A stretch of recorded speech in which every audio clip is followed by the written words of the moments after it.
Shavua Tov, Good Vach. Hope everyone had a nice Shabbos. We're learning the path of the just, Mesillas Yesharim. We are in the middle of chapter 19, and we're talking about the trait of Chasidus. Chasidus is piety. Piety means that a person tries to fulfill all of the Torah, all of the will of Hashem, to the best of his ability, and he runs to do every single aspect of every single mitzvah that he can. That's what a chassid is. He goes above and beyond the call of duty to try to make Hashem, quote unquote, happy by fulfilling everything in the Torah. He runs after it. He loves doing it. And we're learning about the different parts of chassidus, of piety. So if we use the Art Scroll edition, we're on page 350, and we're in the middle of chapter 19. So a big element of piety, very often when we think of pious people, we think of people that might sit and pray all day, or afflict themselves. As the Ramchal mentioned at the beginning of the chapter, that is not a true pious person. That's not really what piety is. One of the main things that a pious person has to do is be just as careful in the mitzvahs ben adam lechavero, the commandments between man and his fellow. So this week we're going to learn about a chassid and the importance of treating others with respect and treating others properly. Because a person could only really be pious when he not only goes above and beyond in the way he observes the mitzvahs between him and Hashem, but when he observes the mitzvahs between him and his fellow. V'hine, gemilus chasadim, acts of kindness, hu ikar gadol l'chassid, is a main component of being a chassid, main component of being a pious person. Ki chasidus atzmo nigzar mechesed. The Hebrew word for piety, chasidus, actually comes from the word chesed, kindness. The rabbi said, Al shlosha dvarim ha'olam omed, on three things the world stands. And one of the things that the world stands on is kindness. The world can't exist without kindness. Acts of kindness. There's a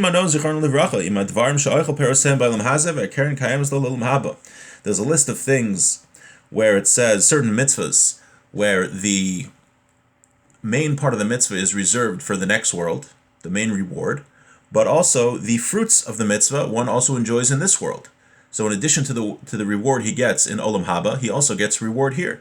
And one of those things is Gemilos Chasadim, acts of kindness. Va'amra od, it says further, Darish Rabbi Simlai, Torah Tchilasa Gemilos Chasadim, V'sofa Gemilos Chasadim. Rabbi Simlai said, the beginning of the Torah starts with kindness, and the end of the Torah starts with kindness. It says the beginning of the Torah, Hashem made garments for Adam, and at the end of the Torah, Hashem buried Moshe. So the very beginning of the Torah talks about being kind, and the very end of the Torah talks about being kind. Va'amra od says further, Darish Rava said, Kol mi sheyesh bo shalosh midos halalu biyadua shehu mizaro shel Avram Avinu. Someone who has these three attributes, it is known that he is a descendant of Abraham. What are the three attributes? Rachman, he is merciful. Baishan, he is bashful. V'goymel chasadim, he does kindness for people. Va'amru, furthermore it says, Amar Rabbi Lazar, Gadol gemilas chasadim yoser min tzedakah. Doing acts of kindness is actually better than giving charity. Shenemar, as it says, Zira lachem letzedakah kitzru lefi chesed. You'll plant with charity and you'll harvest with kindness. Va'amru od, it says furthermore, in three ways, kindness is greater than charity. Charity, you only give with your money. Kindness, you do with yourself or with your money. You don't have to. Giving somebody money isn't the only way of doing kindness. Tzedakah, you can only give to poor people who need charity. But gemilas chasadim, acts of kindness, that can be done for poor people and wealthy people. Tzedakah l'chaim, gemilas chasadim bein l'chaim bein l'meisim. Tzedakah, charity, is only for people who are alive, whereas gemilas chasadim is for people even after they passed on. Right, going to a person's funeral and attending the funeral, especially burying the person, escorting the coffin, that's an act of kindness to the deceased. It's a very great kindness because the person can never repay you. Va'amra od, it says furthermore, V'nasan lecha rachamim v'richamcha. He'll give to you mercy and show mercy to you. Kol hamerachim ala brios, merachmin alav min hashemayim. Whoever shows mercy to others, Hashem will be merciful to him. That means, is the way that we treat others. Now, this isn't doing an act of kindness. This is, let's say someone wrongs you. Someone does something wrong. He's totally wrong. You're totally correct. It's not one of those.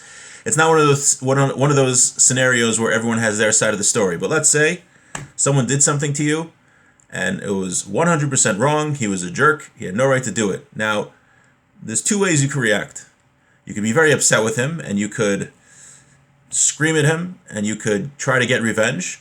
Or you could say, you know what? I'm going to forgive him. And we learn here that the way we react to those who wrong us is the way that Hashem will act to us when we wrong Hashem. We can't expect Hashem to be merciful to us if we're not merciful to others. V'zeh pashut, he says, this is obvious. Ki HaKadosh Baruch Hu moded mida keneged mida. Hashem judges measure for measure. Umisha merachem ve'oseh chesedim mabrios. Somebody who is merciful and does kindness with others.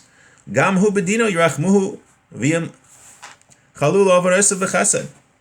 So too, someone who is merciful to others, God will be merciful and forgive that person's sins, and will do kindness to that person. Shehari mechila zu dinhu. This forgiveness is a din, it's a halacha. Kevan shehi mida keneged midaso. Since it's measure for measure, we know a big principle in Judaism is that God repays people measure for measure. If a person does something wrong, then he gets punished in that same type of way. Or if he does something right, he'll get rewarded in a similar type of way. And we're learning in addition to that, not only the specific punishments and rewards, but the way a person, his attitude towards others. If you're a person who readily forgives those that did something wrong to you, then Hashem will forgive us when we inevitably do something wrong to Him. And when we sin, when a person sins, that's quote unquote doing something wrong to Hashem. So if we forgive others that wrong us, Hashem will forgive us. This is what the rabbi said. Who does Hashem forgive sins? Someone who overlooks transgressions. Someone who doesn't want to overlook what others do to him. He's very strict with others, very makpid. Or he doesn't want to be kind. So too, so okay. If you don't want to be kind to others, if you don't want to forgive others, then Hashem won't forgive you. Hashem won't forgive a person. And who could stand if Hashem would judge us to the strict letter of the law? Can we imagine what human being is perfect, who's never done anything wrong, that if Hashem would look very closely at all of his deeds, that he would survive a judgment? Most of us wouldn't make it. So the Ramchal is telling us how important it is to be kind and merciful to others and to forgive other people. Don't hold a grudge, even if someone does something horrendous to you. Obviously, if he's still doing something wrong to you, we're talking about in the past, right? You don't have to be a pushover and have someone take advantage of you.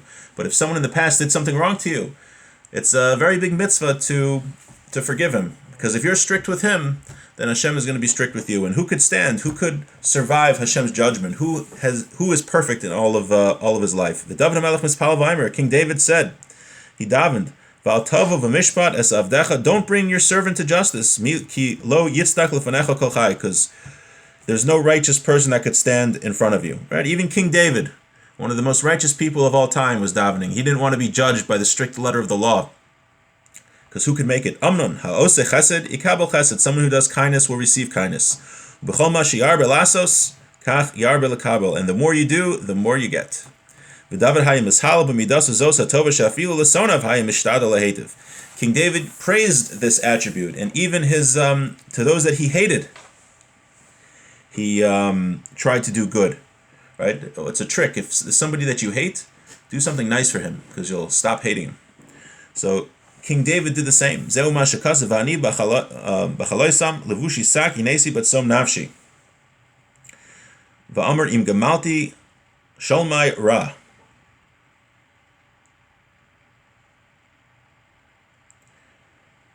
King David said, right, Shaul HaMelech, King Shaul was trying to kill King David, even though King David served him faithfully. And when King David had the opportunity to kill King Shaul and get revenge, he didn't do it. He just cut a little bit of his cloak. So even our enemies we should treat with kindness, and we shouldn't take revenge. I remember a certain rabbi who a person publicly attacked him. And this person who publicly attacked the rabbi was very was disgraced later, a few months later, publicly disgraced. And I mentioned this to the rabbi, and the rabbi's reaction was of sadness. He generally felt bad for this person, because his life was kind of ruined. And you would think that if a person publicly attacks you, if they get disgraced, that would be great revenge. But the reaction of this rabbi was, oh, it's a shame. It's so hard for him, because he forgave. This person publicly attacked him, so he forgave him. He didn't want to hold a grudge. And the way that we treat others is the way that Hashem treats us. I think they say also the Rambam, a student of the Rambam, wrote a letter to him. He was very upset, the student, because someone was publicly denigrating the Rambam. And the Rambam said, let him have his fun. It doesn't bother me. He gets enjoyment out of it. What's the big deal? Right? If we could all treat our enemies like that, the world would be a much better place, and Hashem will treat us the way that we treat others. Okay, let's do one more paragraph. Ubichlal ha'inyan hazeb, included in this topic, shelo letzar l'shum birya. So we're talking about the idea of doing kindness. So he says, included in this is afilu balechayim l'rachim v'lachos aleim. Not only to do kindness to humans, but even to be kind to animals. There's a prohibition to cause pain, unnecessary pain, to an animal. Obviously, we're allowed to eat meat. We're allowed to slaughter animals in a humane way, as Hilchos Shchita are, the laws of Shchita. But there's a prohibition to cause unnecessary pain to animals. V'chein hu omer, it says, Yadu tzadik nevesh behemto, a righteous person knows the spirit of his animal. Ukvar yesh shayvrim, tsar balechayim deraisa. There are those that hold in the Gemara that it's actually a biblical prohibition to cause pain to an animal. V'al kol panim d'Rabbanan, but even if you don't hold it's a Torah prohibition, it's still a rabbinic prohibition. So there's for sure a prohibition. So we have to even be careful to be kind to animals.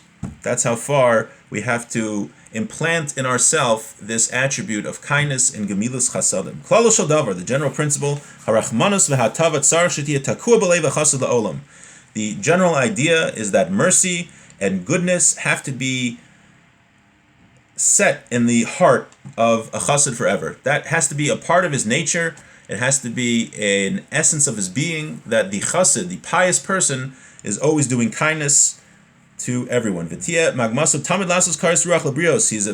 person that always wants to make others happy, and to not cause any pain to others. We have to be just like we worry, and we're very careful about other things in life. We worry about many things. The truly pious person worries how he treats others, and wants to always make people happy, and frets lest he caused pain to somebody else.